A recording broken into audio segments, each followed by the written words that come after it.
Matt the Lester here, and we're here today to put a close on and wrap up this season of Terra Mystica Tuesday League's turn-based Division 1. All the games have finished, so this will be the final episode. We had two games as of last episode that hadn't finished, so we're going to review the end of those games. Going to give just a few final thoughts on the league overall, including going back and doing a little bit of comparison to the fast auctions, which were the big, fun, unique development for this season of TMTL, which was really cool.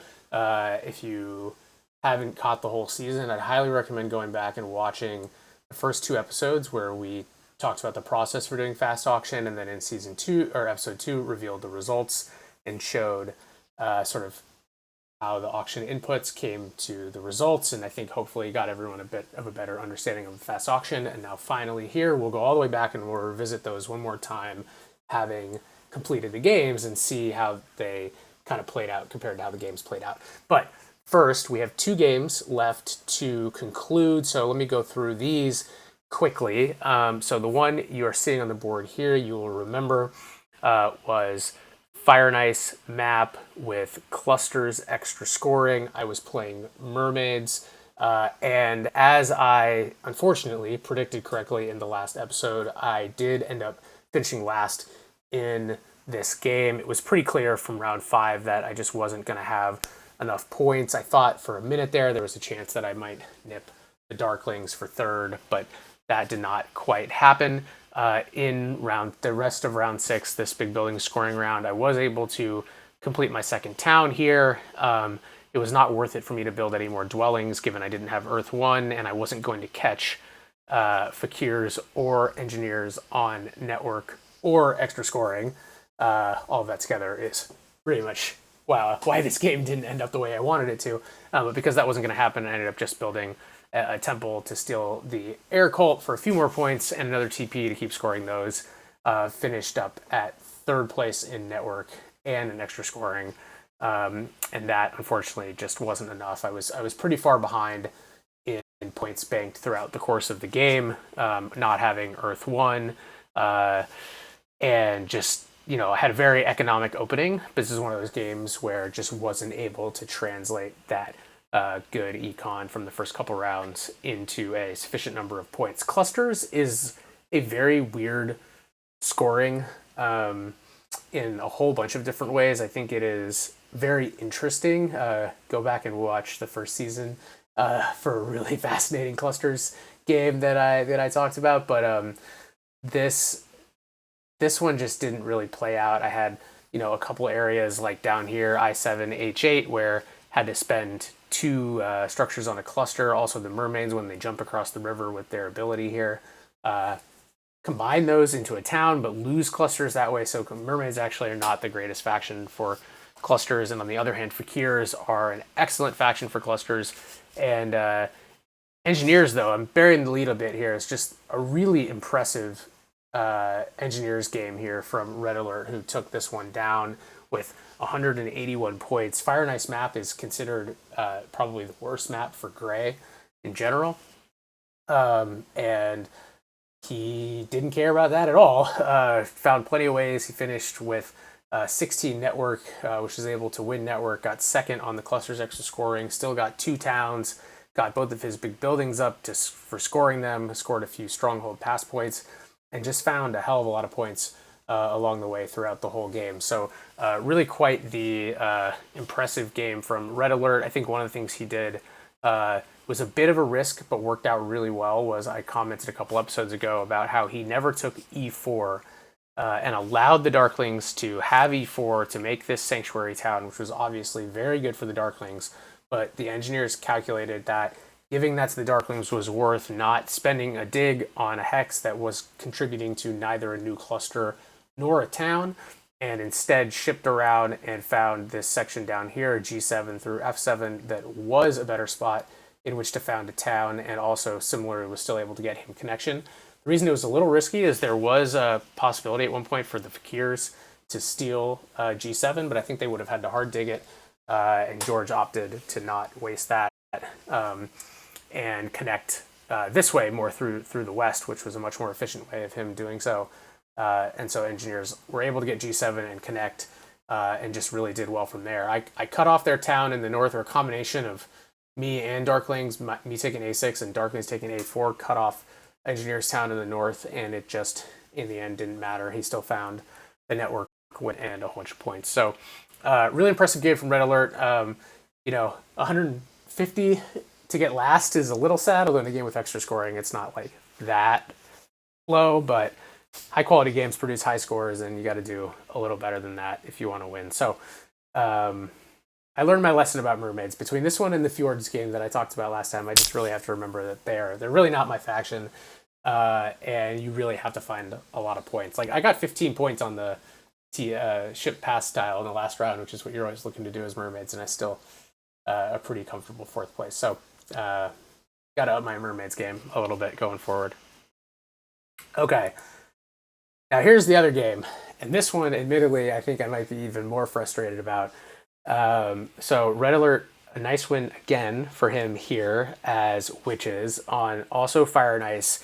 We know Witches are really good on Fire and Ice, so not unlike Engineers on Fire and Ice who sort of flipped the script. This one, maybe not surprising that Witches were able to find the win here on one of their best maps. The reason that I am frustrated with this game is that, one, in general, I thought it went very well for me. And to not win when things go well is frustrating, and particularly because going into round 6, I had counted out all of the points, and I thought that if I did everything I wanted to do, which I was able to do, so how you see my board state at the end is basically what I expected it to be going into the beginning of round 6. If I thought that if I calculated I did that, I would win the game. And unfortunately, I just did bad math, which does happen sometimes. It's something that really only comes into play in turn-based games, that you actually have the time and effort to sort of play it all out. But I did it all, and I just accidentally forgot to remove from my little spreadsheet that I use the passing points that I got from the end of round 5, and so it was double counting them. And if I had known that I was going to finish a couple points short, I actually do think I would have had a couple outs here. Particularly, I could have dug A5 to ice and blocked this town. Now, I might have ended up with one fewer structure in that scenario, which would have... I'm not exactly sure how all the network would have shown up. I'm pretty sure I would have at least beat the Witches. The question is whether or not that would have dropped me below the Giants. I don't think so, but either way, mistakes are mistakes, and come out here with a 2-point loss. The thing that really hurt me this game, right, the one thing that maybe didn't go as I was anticipating, is I just didn't have any neighbors. This whole section up here, no neighbors. This whole section up here, no neighbors. And all of that ended up resulting in me having to build this expensive TP on A1, which made me have to take both power towns, which is not something you're really ever looking for. The guys in the chat were commenting on it being a flex, and I was like, well, it's not a flex. I've kind of got forced into it. Not something I actually wanted to do, but was forced to do so because of this expensive TP, where if I could have, for example, taken a priest town instead because I had one more spot to build a TP that wasn't expensive, that's the 3 points going from 6 to 9 point town that changes the game. So you can see how fine the margins are in high level Terra Mystica, but I did have to go this way in order to get up to that 15th structure, and those 2 points were the difference. So, or 3 points. Cool game where all 4 of us finished with 15 on network. You see that probably a little bit less than you'd think, particularly inventive from Giants, who had to do a hard dig in round 6 to get up to 15, and was able to found this third town and beat Barnawal for second place. I definitely, going into the last couple of rounds, thought that Barnawal was more in contention for, not just third, but even second. But ultimately, his problem was he played double Econ Dragon Lords, and Dragon Lords are just not a faction that has a lot of points. He did end up ultimately grabbing a very late copy of Water 1 for, I think it might have just been 3 points, but so he basically played most of the game with no scoring favors. And even though he did pretty well on the Colts and obviously participated in the network tie, just didn't find enough points. There was also only 2 scoring pass tiles. So if you're going to go double econ, you really want to be able to score a bunch of points off the pass tiles from all of that econ. And so he wasn't able to do that and finished in 4th. But, and this is, official now, is that 4th place did not cost him prevent him from winning the league. He had two firsts and a second. And so congrats again to Bardawal, reclaiming the TMTL turn-based title back from me. I think there have been 4 if I'm remembering correctly, I think there have been 4 seasons of turn-based now, and I think the champions were me, and then Bardawal, and then me, and now Bardawal. And so we're going back and forth. Red Alert does finish 2nd with nipping me for this win. So big congrats to Red Alert. I think this was his first season in turn-based Division 1, so a really strong showing from him to finish 2nd, only a point or 2, maybe a point and a half behind Barnawal. And then I was in 3rd, Melson 4th, and George brought up the rear of this extremely competitive Division 1. So as a season overall, I had a super lot of fun with these games. I really appreciate that the league always does a good job of mixing up the settings. So we had 2 games with fire and ice factions, a couple games with extra scoring, bunch of different maps, but no lakes. So it was really the really nice set of settings to play with across and just have really high level games, very competitive games across the board. So thank you, as always, to EJ and the other organizers. I'm like part of the very extended organizing team, but I don't actually do anything. So for those of you who are on the, actually put this league together and make it happen, I really, really appreciate it. It's really fun and something that I look forward to quite a bit. I want to wrap up this season by going back, though, to where we started at the beginning of the season with Fast Auction. So this was the first season of TMTL that had the Fast Auction. We went through the Fast Auction processes and the outcomes in detail at the beginning of the season. And so now that we have the final scores, I want to go back and we're just going to do the 3 games that hey, what's up, Ghostly? Yeah, absolutely. I guess I do. This is how I contribute, is I make turn-based streams to TMTL. So glad you're enjoying them. Hopefully people are finding them useful. So these are the 3 games that we talked about at the beginning of the season from a Fast Auction standpoint. And so I want to just look back and show the final scores here of these games and talk about how the scores compared to the auctions. I think this is something that maybe we don't do enough. Now, before I jump into it, the big caveat is that the auction is not independent of the outcome, right? People are making choices based on who's winning, who's in good positioning, how their perceptive values of the factions are. And so if we played these factions, everyone starts at 20 points, for example, like in a normal game, I wouldn't expect that the exact number of total points scored and then therefore, do the math on what the outcome would be the same by any means. But that said, I think understanding sort of the relative positioning post the auction is really interesting, especially maybe when we talk a little bit less about the points and more about just the rankings. I think that's really interesting. So let's first talk about this first game up here, which was the one where George started at 36 after bidding the most on shapeshifters, and the rest of us all started at 40 because these very competitive, good Terra Mystica players all had huge disagreement on who was actually the best positioned in this game. And Barnawal obviously was right. We covered his Iceman's win in extensive detail last episode, so really impressive there. But George and I had Ice Maidens last, and Mellison had Ice Maidens third with quite a bit of gap, and so Barnawal clearly saw the line and something in Ice Maidens, and so whether it was them being positioned overall or he playing them the right way, this one was pretty clear where he got the deal out of the auction. And on the other hand, shapeshifters were pretty universally liked. George and Mellison both had them first. I had them third, but still quite a bit number over Ice Maidens, and they ended up finishing a pretty distant 4th.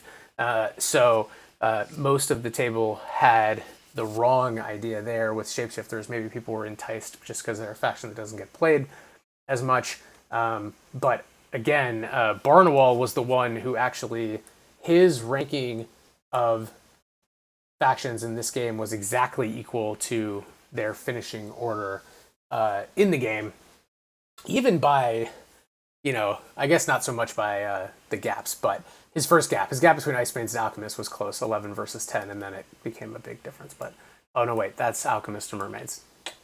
Never mind, forget that. But he did have the ranking right, which is pretty impressive. So, just really interesting to look back and see that Barnwell saw how this game was going to go, and he went for it, and he executed it, and he just killed it, and the rest of us were all kind of floundering, clearly, in this one.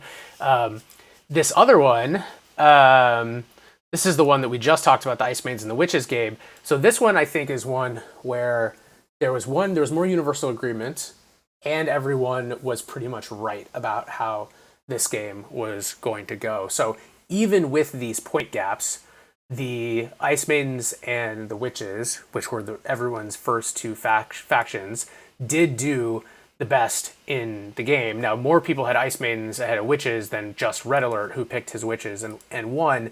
But I think what's telling here is that, sometimes we do know what we're doing, right?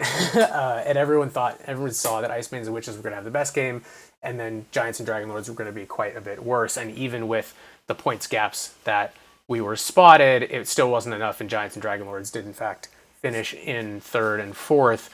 I guess Mellison, who ended up on Giants, had a little bit better premonition about this game than Barnwell, who liked the Dragon Lords better and finished fourth. One thing that is interesting here, too, to note is that I paid 3 more points for Ice Maidens than Red Alert paid for Witches, and the gap ended up being 2. So, again, this is one of those things where, if the points had been different, things would have gone differently, but it is really interesting to see that if I had just started on the same number of points as Witches, then I would have won by 1 point. And especially given that I thought Ice Maidens were best, and Red Alert thought Witches were best, we actually thought basically they should be, we were willing to sort of have them equally. So that's a little bit sad that I basically had to pay more because Mellison and Barnwell also thought Ice Maidens were best, but that's the way it goes. That or Power Town turning into Priest Town. So many ways that Ice Maidens game could have, and I really do feel like should have been a victory. And then the final one down here is the game that we talked about last week, where my one victory of the season as dwarves. And so this one I can claim a little bit of what I was praising Barnwell for on the first game. I was the only one who had dwarves as the best faction and was able to find them as the best faction. Now, the other thing that's interesting, though, is a lot of us were very wrong about Alchemists. Alchemists, 3 of us rated them as last, Red Alert rated them as third, and even Barnwell, who ended up on them, had them as last, and yet found a way to manage them into second place. What's interesting about this whole game is that this is a very tight point spread, only 9 points between fourth and first. And so the fact that we had, much, and our starting VP spread was bigger than that by, up to 18 points. So this is one where we overall did pretty accurately spread out the factions, and that to cause it to be a relatively tight spread at the end of the game. So the relative values that we ended up with there were actually pretty predictive of where the game ended up, which is, certainly not always the case. The other thing that I find really interesting here is that Fakirs and Mermaids finished on the exact same score, and 2 of us, Barnwell and me, both had Fakirs and Mermaids as equal in the auction. I don't think that having 2 factions equal in the auction necessarily means that, I expect they're going to finish with the exact same score, but it is pretty cool, to see that some of the only instances of people putting factions at the exact same score, and then they actually do end up scoring the exact same number of points. That's a pretty cool little nugget to see here. So, yes, Scoomy. So I'm not going to walk through the whole table right now because I did it in the first episode, but you should go back and watch that. But these numbers here are the starting VPs, and then the final scores are down here. Yeah.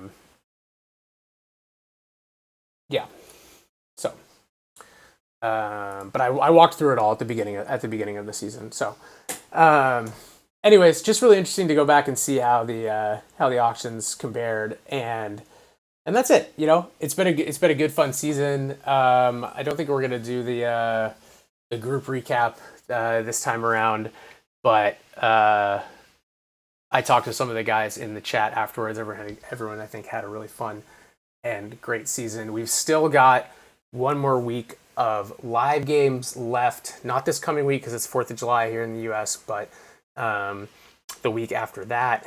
I am unfortunately out of contention for the Premier League title, but I do need to have a result to not finish last in the Premier League, which is important.